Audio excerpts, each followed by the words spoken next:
বাবা, এবারে কিন্তু একা একা স্নান করিয়ে নিতে হবে, আমি কিন্তু আর চান করিয়ে দেব না।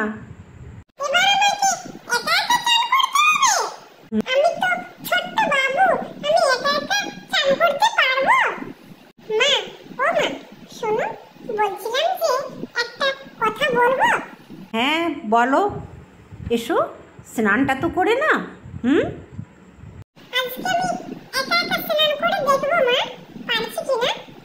ঠিক আছে, দেখো। মাকে তো বললাম এবার আমি পারবো স্নান করতে। যাই একটু জলটা নিয়ে আসি, তারপর স্নানটা করে নেব। ও মা, দেখো কি সুন্দর সাজিয়েছে, কি ভালো লাগছে বলো। ভালো লাগছে না? ওরে বাবা, বিশাল ভারী তো, নিয়ে যেতে পারছি না গো। আরে বাবা, কি ভারী লাগছে, আর আমি চান করবো কি করে? ঠিক আছে বাবা, আমি তোমাকে আজকে স্নানটা করিয়ে দিচ্ছি। মা, জলটা ঠান্ডা হচ্ছে তো? গরম জল নয় তো? আচ্ছা বলো, গরম জল না ঠান্ডা জল, কি জল হচ্ছে? ভালো লাগছে? কি আরাম লাগছে গো। খুব ভালো লাগছে, কি ঠান্ডা জল। খুবই ভালো লাগলো মা।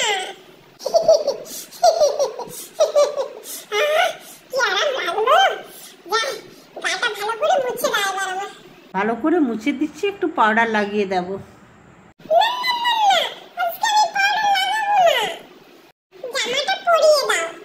এই তো হয়ে গেছে বাবা, জামাটা এই না পরো।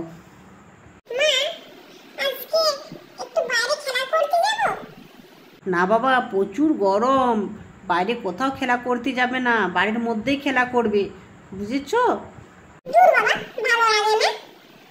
দেখো দেখো আমার মা কিভাবে আমার চরণে তুলসী পাতা দেয়।